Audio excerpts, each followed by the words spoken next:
The Tantric Deities in Tibetan Buddhism comes from India, and they look very fierce, they look very awkward, they look very exotic, and sometimes they're very colorful, and they have a lot of faces, they have fangs, and they're naked, sometimes they're nude, they're consorts, sometimes they have many heads, sometimes they're very simple, sometimes they're male, they're female.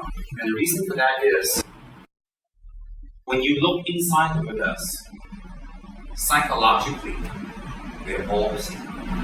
From the side of their mind, they're all exactly the same.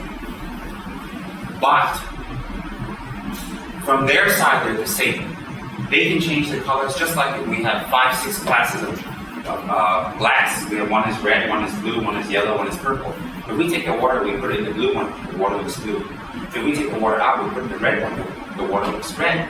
Similarly, if we put it in a cup that's the shape of a bottle, it looks like a bottle. If we put it in a cup that's the shape of a box, it looks like the shape of a box. But inside the water essence is exactly the same. So, when we look at the deities of Tibetan Buddhism, they're actually Buddhas. Well, most of them are Buddhas. And what happens is, they have different colors, they have different shapes, they have different appearances, they have different arms, different heads. But the inside essence is exactly the same. Now, then you ask if they're the same, why do we just have one? Some people go along the world, and they travel along the world, and they're very lazy. They're very lazy, they don't want to learn, they don't want to push themselves, or they're very obscure, or they're very tied down by their karma. And they say, oh, I want to make it simple, I just want to pray to the Buddha. Oh, I want to make it simple, I just want to pray to maybe Amitabha. And I just want to make it, it's not a matter of simplicity. If you say that, I want to make it simple, just pray to Buddha or Shakyamuni or whatever, then you put down Buddha's wisdom. Why? Buddha has emanated in all these forms. Buddha has emanated in so many forms to benefit so many people. So when you say, oh, I'm not interested in that, I'm not interested in that, I just want this, and I want to make it simple, you're putting down the Buddha. Why? It's not the Tibetan lamas that created these deities. It's not the Indian lamas that created these deities. It's the Buddha himself who emanated in these forms. So Buddha will emanate as Amitabha, will emanate as Kuan Yin, will emanate as Manjushri, will emanate as Vajrayana, will emanate as Tara. Why? The reason they emanate in many colors and many forms, colors has a very powerful psychological effect on our mind. Red color, green color, yellow color. In psychological studies, even in ancient India and currently now, if you change the color of the room, it changes the mood of the person over time. We all know that colors really change our moods. For example, funerals in the West, they wear black. In the East, they wear white. They represent something. Black is mourning, white is purification. To go purely, to go with yourself, to pay respect. Similarly, the deities have different colors to affect our mind psychologically. The psychological effect is to transform the mind into an alternate state.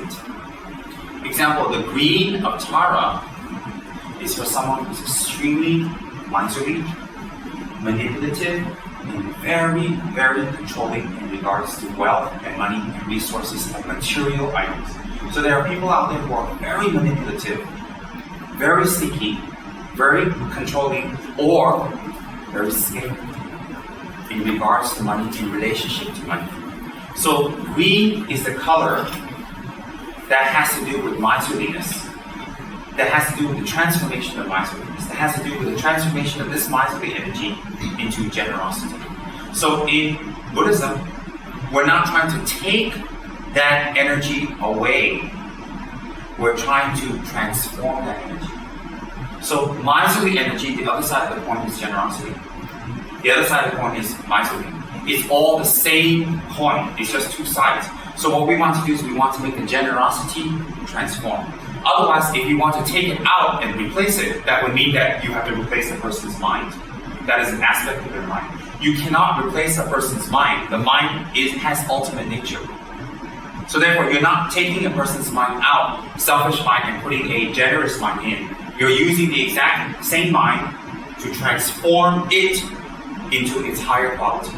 So that's very important to know. Therefore, the green color of Tara is a psychological color that when a person meditates on it, focuses on it, it has a psychological effect of transforming the person's incredible miserly energy or energy having to do with attachment to wealth or material objects. Okay, that's very, very powerful. Now, in the case of red, the most pervasive energy at this time in samsara, the most pervasive, not the Omi energy and not the not the Omi energy, but the most pervasive energy that manifests now is sexual desire, sexual energy, and anything having to do with sexual desire. Example, even the way women dress today and the way women dress 100 years ago is very different. Even the way men approach women is different now than it was 100 years ago.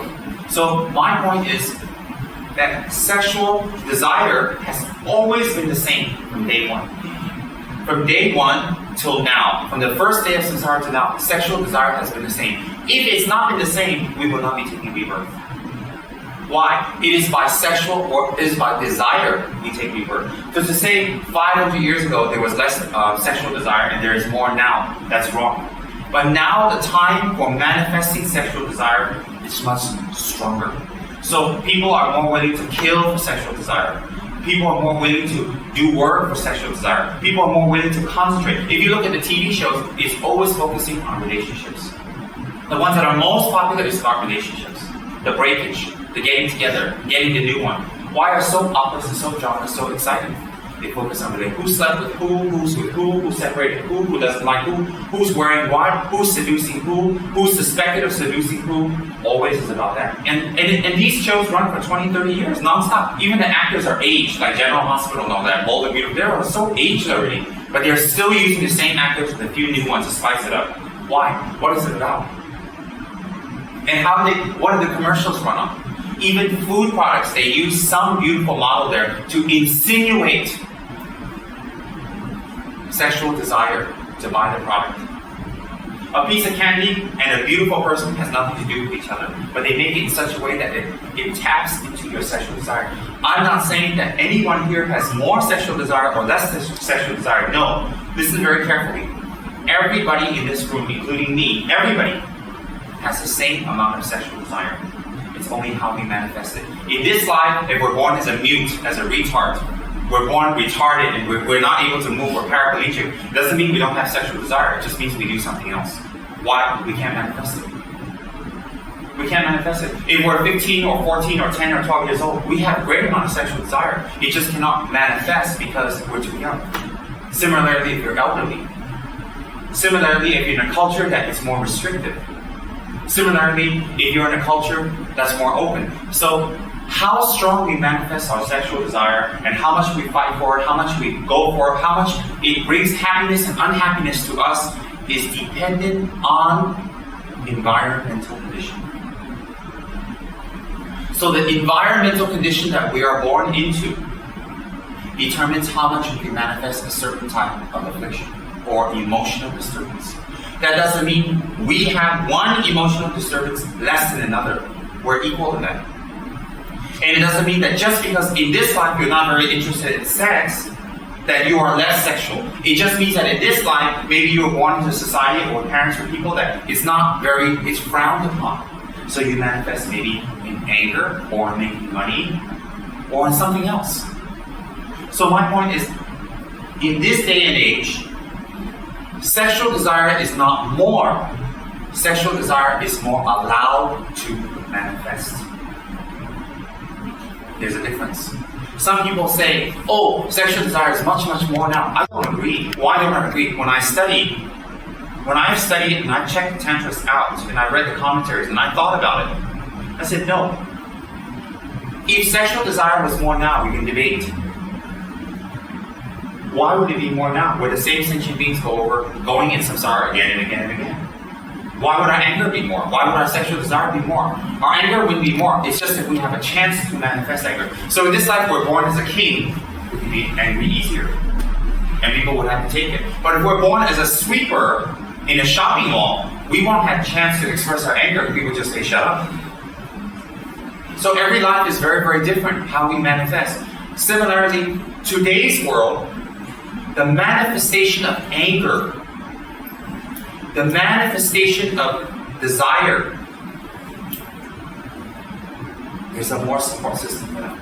Example, if you look at the reality shows, what do they play on? They play on people's emotions, they play on fighting. You know, American Idol, how the judges put down the contestants.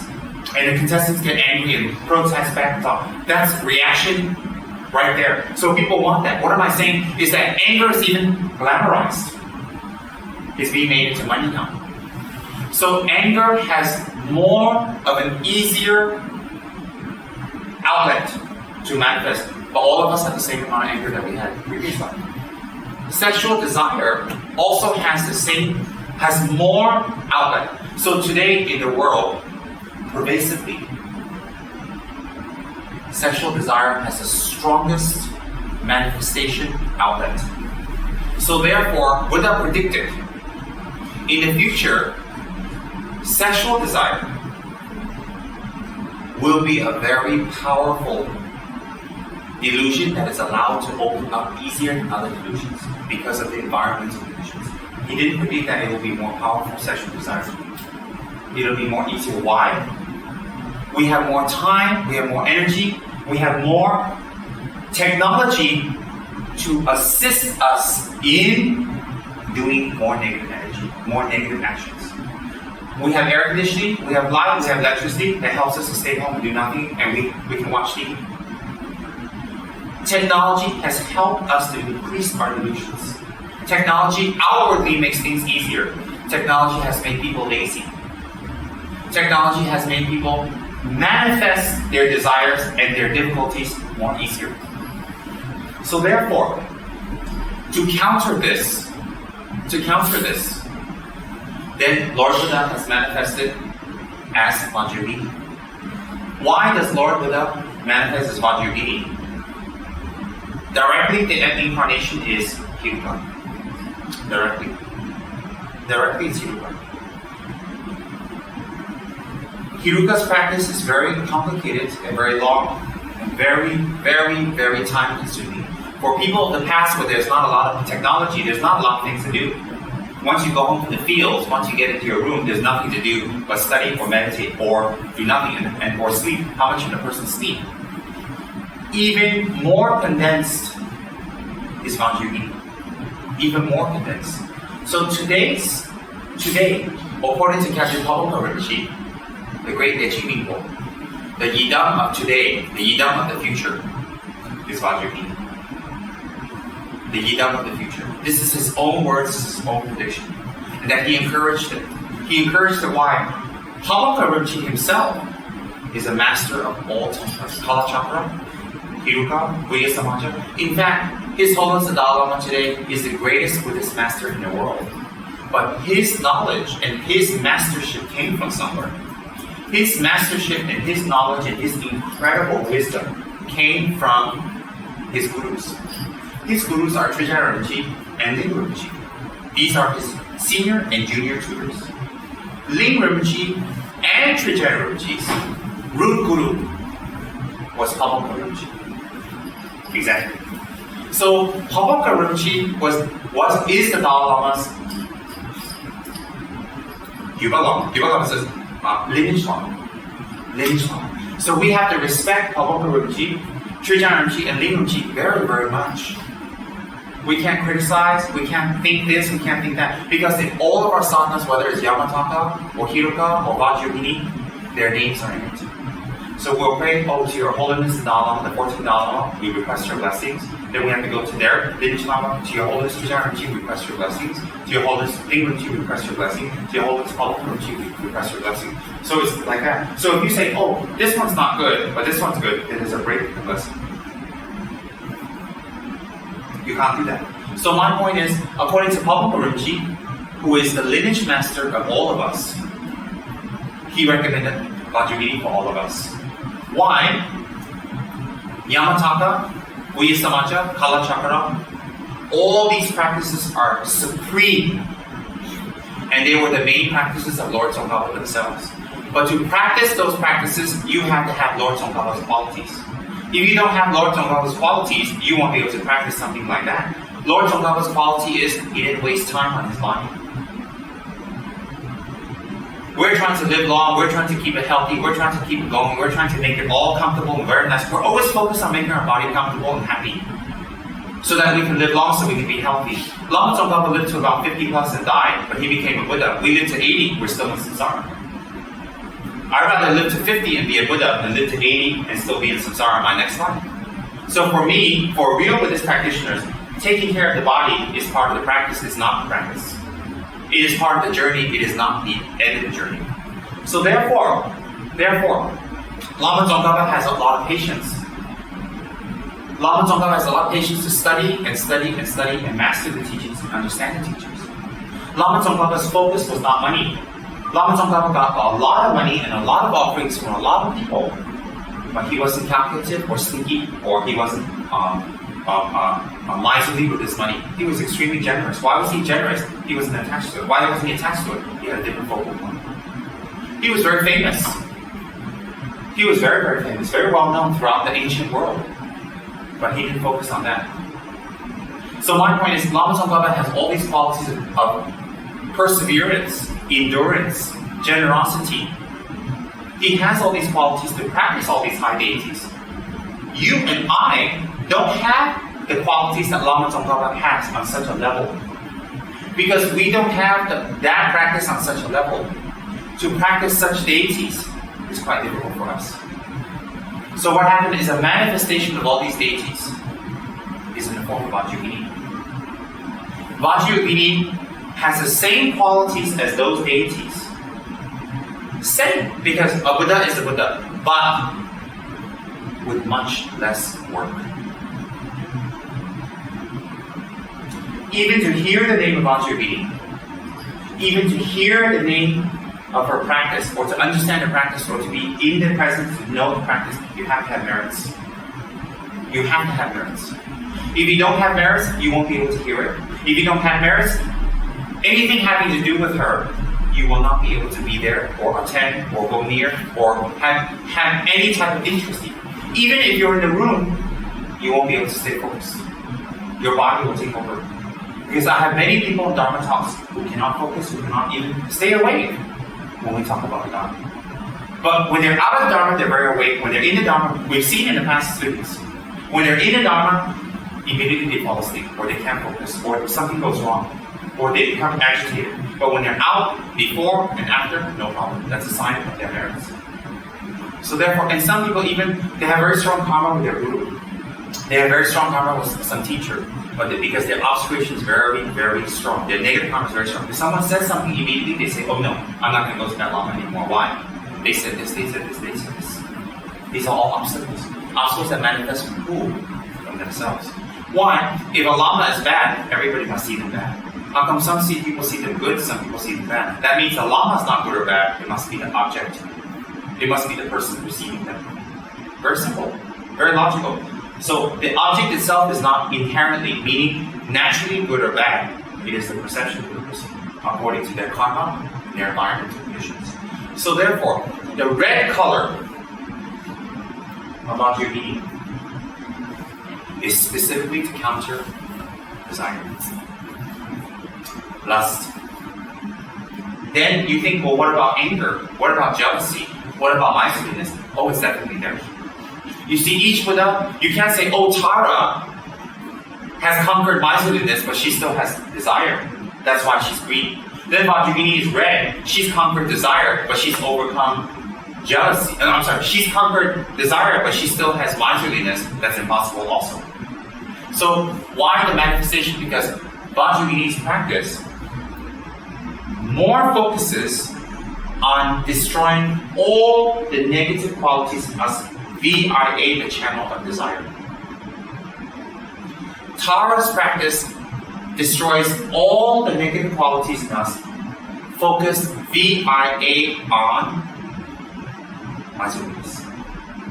So it's given. Why? All the negative afflictions are connected. They're like that. When you attack this one, it will lead to the destruction of all of these.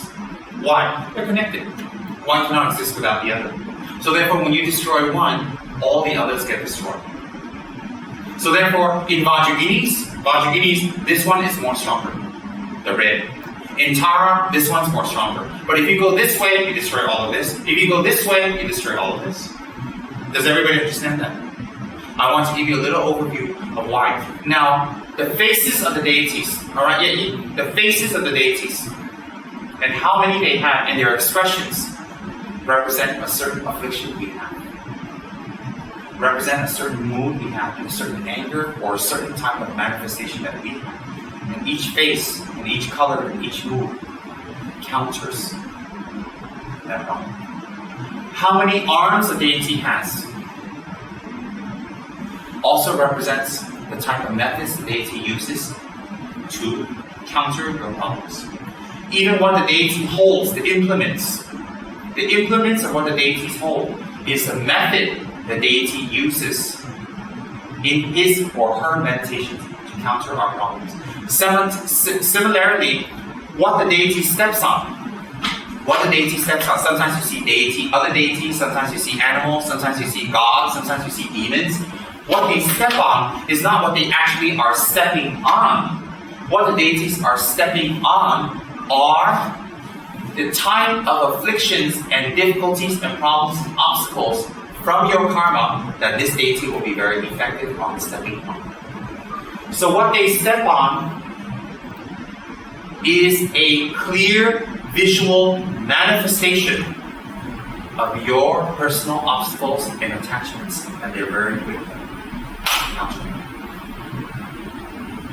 Okay? So the deity's color and face and hands and arms and implements and their legs are a roadmap to enlightenment.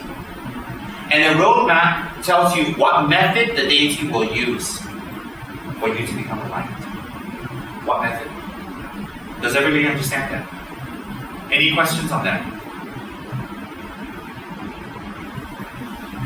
Hence, because each of our minds are very different, and the way we do things are very different, and the way we manifest our anger, desire, and attachments are very different, the deities have different counter methods.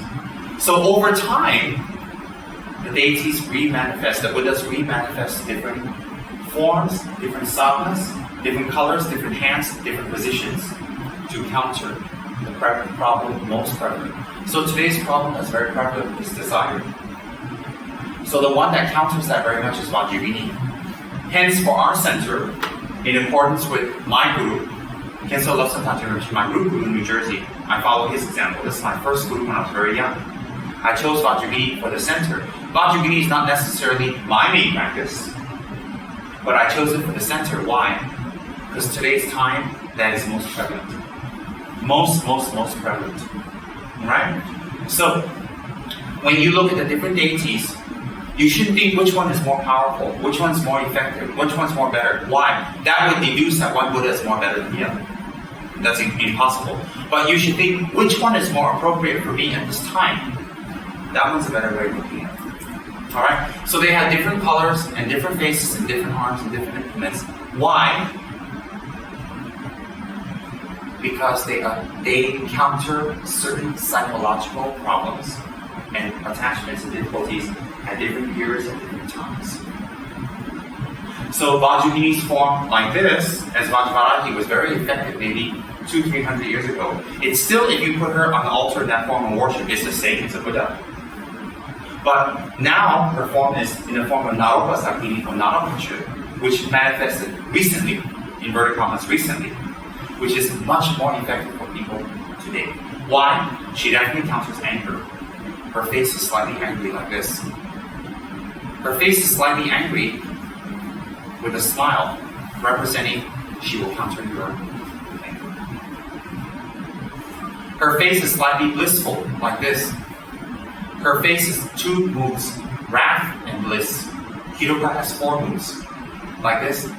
What does it represent? She will counter your desire. Why? Her face is sexual bliss. Her face is sexual bliss. Why? That's what we're after. We're after sexual bliss. So when her face has sexual bliss, it doesn't mean she's in sexual bliss. It doesn't mean that. It means that that's what we want. So therefore, if we do her practice, she will counter the negative qualities that bring you to that negative state. Contaminated bliss. Contaminated, that's the key word. Okay? And her body is red. Her body is red to represent countering our most powerful desire, which is I want. She counters that. Red is desire. I want. The way she stands, like so. The way she stands is a roadmap also. This one represents, she will focus on wisdom, on the wisdom teachings. Mother Tantra, female Tantra, night, yang. Yang is female, right? Yin. Is it yin or yang? Yin. More female. She has male or yang. It's in this leg. It's straightforward, representing, yes, she practices that, but her focus is this one. Her body is a roadmap. And she's completely naked. Why is she completely naked? Which one of us would run around naked? Which one of us would want to see another person naked? I rest my case. The point of that is she's naked. Why? It's not that her body is beautiful and therefore she's not ashamed. Naked and covering has something to do with the ego. I don't want to look bad. I don't want to appear bad. I don't want to shame myself. I don't want to shame myself. So her being naked means she has no ego. So it's a direct teaching. So how do we manifest no ego? We run around naked? No. The Buddhas show that as a symbology of what they can help us achieve. It's not a message to you to run around naked. It's not a message to you that naked is good. Why? Even if you have no ego and you go to Alaska and you're naked, you can die with no ego. What's the point? You go to Siberia with no clothes on. Oh, I have no ego, so I take off my clothes. Ridiculous. So the Buddhas are not telling you to run around with no clothes. It's a symbology. And remember, the Buddhas have to appeal to people who are even uneducated in the past. Today, most people are literate. Last time. So it's easy for them to remember. So therefore, each of the Tantric Deities have different colors, different look, different appearance, and different faces and different arms. Why? They counter, their specialties that counter a specific type of attachment, a specific type of affliction or problem. Does everybody understand that? If we want to get into their practices deeply, we have to do the foundational practices. We have to be very persevering and enthusiastic and not lazy. We have to do the foundational practices. Then we have to find a guru. For the foundational practices, if you have a guru, it's wonderful. If you don't have a guru, you can pretty much do it on your own. But for tantric practice, there's no and if and buts, you need a guru. So what happens is, people say, well, I don't need a guru, I'm doing foundational practice. Yes, but you need to cultivate one so that you can get tantric practice. You see, the foundational practice is cultivating a guru. The guru cultivates you, you cultivate a guru. So when you have a long-standing relationship with a guru, and you cultivate that relationship, when they actually give you tantric practice, it's easier for both. So some people say, oh, I don't need a guru. I don't want a guru. I don't have to listen. I can do what I want. I can do as I like. Oh, this is wrong, that's wrong. I'm going to do it my way. I'm not comfortable. They just say, you can say all that. But in tantric practice, you can't. You cannot. So therefore, before tantric practice, when you cultivate a guru, that is the framework you have to go on. That is the thinking that you go on, is that you start cultivating, letting go of your ego, me, cultivating egolessness. So that's why in foundational practices, it's very important to have a guru. So during foundational practices, if the guru teaches you things, you're supposed to learn. If the guru gives you practices, you're supposed to do. If the guru explains things to you, you're supposed to take it. Even if the guru becomes angry and tells you off, you're supposed to put your ego down and do it. But simply sitting in front of the guru, respectfully, not talking back, is not guru devotion. Doing what the guru said in your Dharma practice is guru devotion. If you year after year don't know anything, you're ridiculous. Today there's a very big thing out there about who's your guru. If your guru sits on a big throne with a big audience, with big crowds, big monastery and famous, it's all over the press, or your guru's a nobody. So if your guru's on a big throne and have a lot of people, whatever this guru says is right. Why? Because people are after them. Gurus are not celebrity stars. They're not celebrity stars. Just because they're stars and they're well known doesn't mean they are more qualified than a guru that's not well known. Why? There are many talented people in the world who doesn't choose to become famous. There are people who are talented more than people on the screen. There are some people who are more talented than people on the screen. So therefore, all the Buddhas, in all the Tantras, and all the teachings, talk about mind transformation. In Sutra, it's more subtle. In Tantra, it's more overt. The manifestation of the teaching, I'm not talking about the teaching. Teaching on both sides is the same. The manifestation of the teaching is different. So therefore, Tantric deities, from their side, from their side, they're exactly the same. How they manifest is different to fit the aptitude and the psychological makeup of the people they're trying to bless. Okay, does everybody understand that? Everybody understand that? Hence the difference. So when you say, I like simply Buddha Shakyamuni and I don't like the complicated Tantric deities, you make yourself look quite silly. A real practitioner, a high practitioner would never say things like that. That is a sign of a person who doesn't know the Tantras or doesn't know practice. Why? They always say they want simple. It's not they want simple, they're lazy. I've heard that many times, over and over, hundreds of times. Oh, I'm not interested in that practice. I just want my life simple. I want my practice simple. I want my prayer simple. It's not that they want it simple, they're too lazy. Why? Everything in their life is not simple.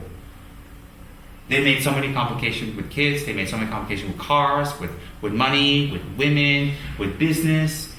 And we're willing to go through so much complications for all that. But for our Dharma practice, we want it simple. It's not we want it simple. We want a shortcut, and we're lazy. Why? We don't know the benefits. Most of us, I can say almost everybody in this room, at one time or another in our lives, we engage in very complicated things. Very complicated. But when it comes to yidams or Dharma practice, we want it simple. We don't have much time. We don't have much energy. We don't have much intelligence. But that's all an excuse. So when people tell me they want things simple, if there's someone that can take it, I tell them, no, you don't. You're just lazy. If they're not able to take it inside, I think to myself, oh, they're just like me. I'm lazy too. Now I know. I used to say that too. So I think, another close friend. Another person that says whatever I've been saying and I've been hiding. So what's the answer here? To go for the most complicated deities? No. You go for whatever deity your teacher has given you. Whatever you have started. Once you start, you go all the way. Go all the way with it. So whether you meditate on Shakyamuni, whether you meditate on someone complicated like Yamataka, complicated but fabulous, it's all the same. Because if you look at Shakyamuni's one face and 2 arms and 2 legs, it has exact meaning of Yamataka's 9 faces, 34 arms and 16 legs.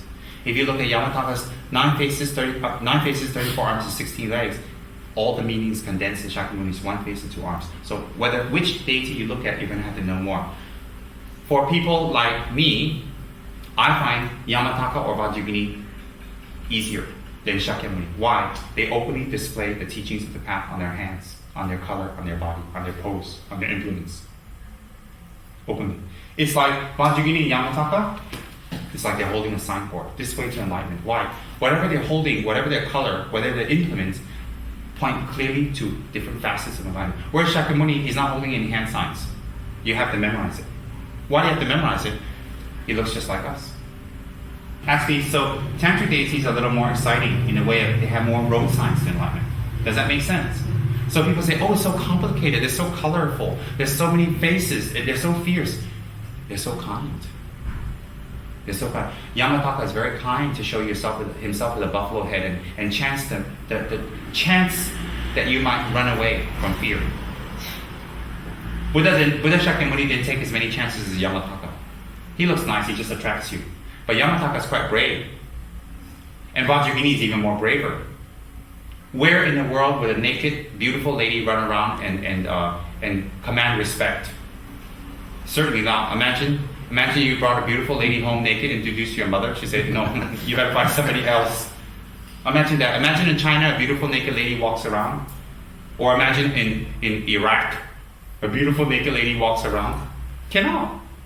So what's my point? My point is, Vajrayogini is even more daring than Shakyamuni. I say that in respect. Why? She shows you the path openly.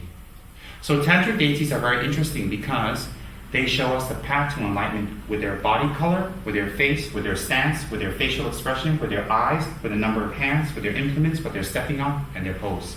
Even the mudra of their hand. Does everybody understand that? Okay, I want you guys to remember that. I want you guys to please think about that. So that when other people talk to you about that, you're able to explain.